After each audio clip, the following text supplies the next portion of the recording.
ఓం ఐం హ్రీం శ్రీ మాత్రే నమః. లలితా త్రిశతిలోని కలిదోషహర అనే అమ్మవారి నామములోని విశేషాలను తెలుసుకుంటూ ఉంటున్నాము. వాటిలో భాగంగా కలిదోషంలోని కామనలు చేయడం అనే 11వ కలిదోషము.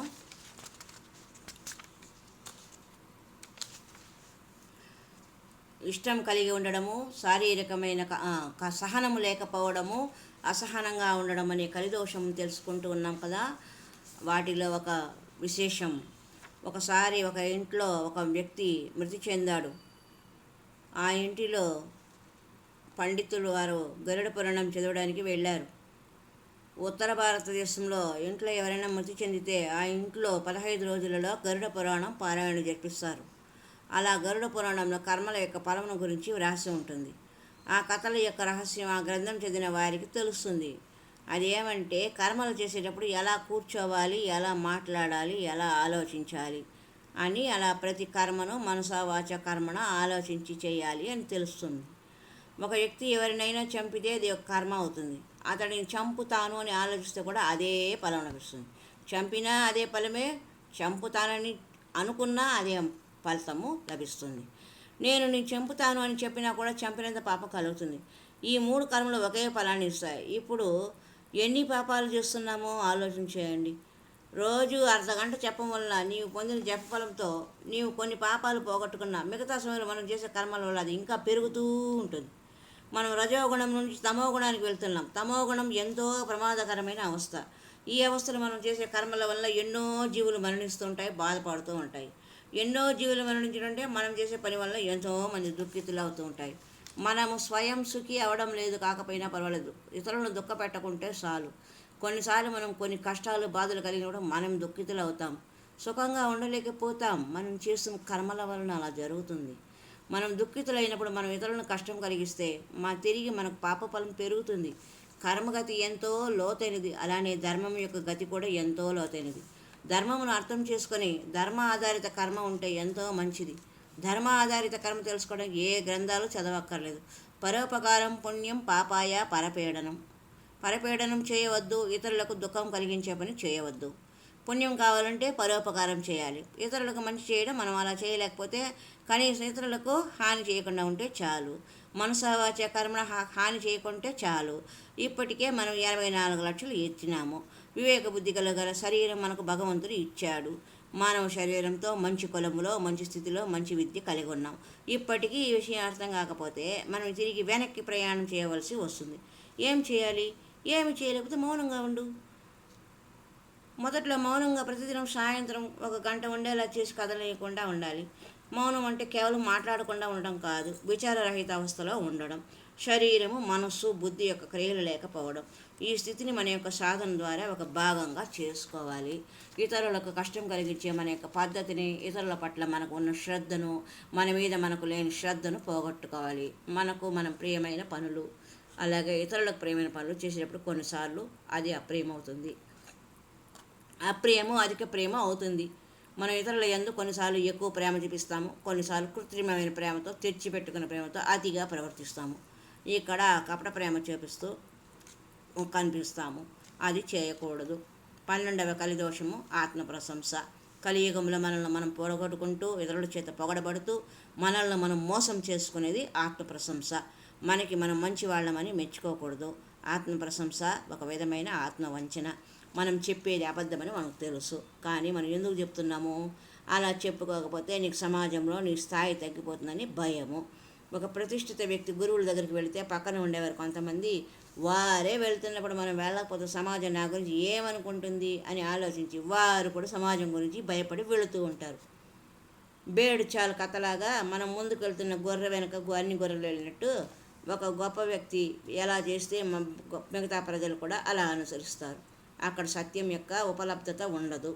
సత్యం యొక్క ఉపలబ్ధత కావాలంటే మనం మన దారిలో ముందుకు పోవాలి, శాస్త్రాధిష్ఠిత మార్గంలో నడవాలి.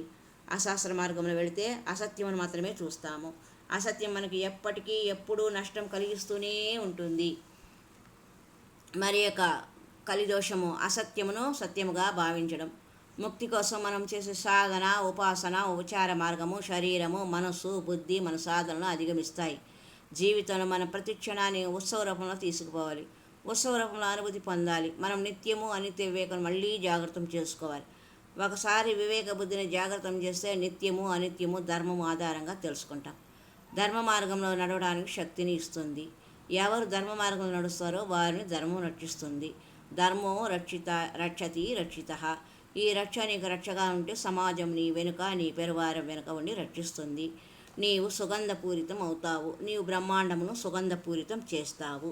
14వ కలిదోషం నేను అనే అహం కలిగి ఉండడం. ఒక గొప్ప భక్తుడు ఒక గ్రామంలో ఉండేవాడు. ఆ భక్తుడు జపము, తపము, సాధన బాగా చేస్తూ ఉండేవాడు. అలా చేస్తూ ఆయన ఒక నియమం పెట్టుకున్నాడు. అందరినీ భగవంతుని యొక్క చిరునామా అడుగుతూ ఉండేవాడు. భగవంతుడు ఎక్కడ నివసిస్తూ ఉంటాడు అని ప్రశ్నించేవాడు. సాధనా సమయం తప్ప మిగతా సమయం అంతా గురువు దగ్గర కానీ ఇతర సాధకుల దగ్గర కానీ వెళ్ళి ప్రశ్నిస్తూ ఉండేవాడు. ఈ సాధకుడు ఒకరోజు అతని అదృష్టం బాగున్నట్లు పరమాత్మ యొక్క చిరునామా లభించింది. కలకత్తాలోని ఒక చిన్న వీధిలో పరమాత్మ ఉన్నట్లు తెలుసుకున్నాడు. పూర్ణ కామనతో, పూర్ణ భావనతో ఆ అద్వైత స్వరూప పరమాత్మను కలవడానికి ఎంతో ఆతృతతో ఆ వీధిలోని ఇంటికి వెళ్ళి ఆ ఇంటిలో మేడపైన ఉన్న పరమాత్మ ఉన్న గది వద్దకు వెళ్ళాడు. మేడ మెట్లెక్కి పరమాత్మ ఉన్న గది ముందు నిల్చొని చాలా ఆతురతతో తలుపు తట్టే ముందు ఆగిపోయాడు. తిరిగి చప్పుడు చేయకుండా వెనక్కి వచ్చేశాడు. తిరిగి వెనక్కి వచ్చేటప్పుడు దారిని చూపించిన టీ దుకాణం యజమాని ఆ సాధకునితో పరమాత్మ కనిపించారా అని అడిగాడు. అంటే ఆ సాధకుడు లేడు, కనిపించలేదు, నేను ఆ పరమాత్మను కలవాలని అనుకోవడం లేదు, ఇన్ని రోజులు నా అన్వేషణ పరమాత్మ యొక్క చిరునామా తెలుసుకోవడం, అది లభించింది, నేను అక్కడ వరకు వెళ్ళాను, ఒకవేళ నాకు పరమాత్మ కనిపిస్తే మే ఖోజావుంగా నేను అనేది పోగొట్టుకుంటాను, నేను అనేది వదులుకోవడానికి నేను సిద్ధంగా లేను అని ఆ సాధకుడు చెప్పాడంట. నేను అనే అహం వదులుకోలేని స్థితి. పరమాత్మ కోసం మనం ఇన్ని రోజులు సాధన చేసి ఎంతో కఠిన సాధనతో అహోరాత్రులు పరమాత్మను వెతికి ఒక్క క్షణంలో పరమాత్మ దర్శనం అవుతుంది అనుకున్నప్పుడు మనం పరమాత్మను కలవడానికి సిద్ధంగా లేని స్థితిలో ఉన్నాము అని మనం భయం పడుతున్నాం. నేను అనేది పోగొట్టుకుంటామేమో అనే భయం. నీవు గురువు దగ్గరికి వెళ్ళినా, పరమాత్మ దగ్గరికి వెళ్ళినా, మందిరానికి వెళ్ళినా మనం సమర్పణతో, సంపూర్ణ సమర్పణ భావంతో వెళ్ళాలి. అక్కడ నీవు అన్నీ పోగొట్టుకుంటావు, నీ యొక్క బాహ్యమైన గుర్తింపుని పోగొట్టుకుంటావు. అందుకే మనము భయపడుతూ ఉన్నాం. దానిని పోగొట్టుకోవడానికి మనం సిద్ధంగా లేము. ఆ వ్యక్తి యొక్క మానసిక అవస్థ బాహ్యమైన గుర్తింపు, అసత్యమైన బాహ్య గుర్తింపు. ఈ చిరునామా మంది కాదు, మన పేరు మంది కాదు, ఈ రూపం మంది కాదు. అసత్యమైన ఆరోపణలతో, అసత్యమైన సమ్మతితో, అసత్యమైన తర్కములతో మనం తయారు చేసుకున్న ఇది నేను అయి ఉన్నాననే భావనయే 14వ కలిదోషం. ఆఖరిదైన 15వ కలిదోషము ప్రపంచమునందు మనము కలిగి ఉన్న దృష్టి. బ్రహ్మ సత్యము, జగత్ మిథ్య అని మనం చదువుకున్నాం. పరబ్రహ్మ మాత్రమే సత్యము మరియు జగత్ మిథ్యగా ఉంది. జగత్తు సాసత్యము, ప్రతి జీవి పరమాత్మ అయి ఉన్నాడు. ఈ భావం మనలో మన తల్లి గర్భంలో ఉన్నప్పుడే మనకి జ్ఞానం ఉంది. ఈ ప్రపంచంలో రెండోది ఏది లేదు, నేను పరబ్రహ్మ ఒకటి అయి ఉన్నాము అని వారి భావన. మనం 3 సార్లు భగవంతుని మోసం చేశాము. మొదటి మోసము మనం బ్రహ్మజ్ఞానిగా మాతృగర్భంలో ఉన్నప్పుడు, చిన్న శిశువుగా ఉన్నప్పుడు అక్కడ ఆ శిశువు జీవి ప్రార్థన చేస్తుంది. ఏమని? పరమాత్మ, ఇక్కడ చీకటిగా ఉంది, ఇక్కడ ఎంతో అశుభ్రంగా ఉంది, దుర్గంధపూరితంగా ఉంది, ఇక్కడ నుంచి నన్ను వెలుపలకు తీసుకొని రా అని వేడుకునింది. వెలుపలికి రాగానే 24 గంటలు నీ పూజ చేస్తాను, నిన్నే నిరంతరం తలుచుకుంటాను అని ప్రార్థన చేసింది. 9 నెలల నుండి తల్లి గర్భం నుండి వెలుపలికి రాగానే భగవానుని మర్చిపోయింది. ఈ విధంగా భూమి మీద నీకు జన్మనిచ్చిన భగవంతుని మొదటిసారి మోసం చేశావు. అప్పుడు ఆ జీవి మాయాగ్రస్తులు అయింది, కామనాగ్రస్తమైంది. తర్వాత కొంతకాలానికి గురువు నీ దగ్గరికి వస్తారు. గురువు వచ్చి ఈ మాయ నుండి నీకు విముక్తి కలిగిస్తాను, నేను పశుత్వం నుంచి ఈశ్వరీయత వైపు తీసుకుని వెళ్ళడానికి తన యొక్క అంశమును, ఒక బీజము, ఒక పరమాణువును నీలో నిక్షిప్తం చేస్తారు. ఈ కాలంలో సాధన చేసి వికసితమై ఈశ్వరత్వం నుంచి పరమాత్మ అవస్థకు ప్రయాణించేలా చేస్తారు. ఏది మంచిది కాదో, ఏది చేయాలో, ఏది చేయకూడదో గురువు మనకు చెప్తారు. కానీ మనం గురువు చెప్పినట్టు ధర్మ మార్గం ఆనందించడానికి సిద్ధంగా లేము. అక్కడ మనం మన దారిలో వెళుతున్నాం.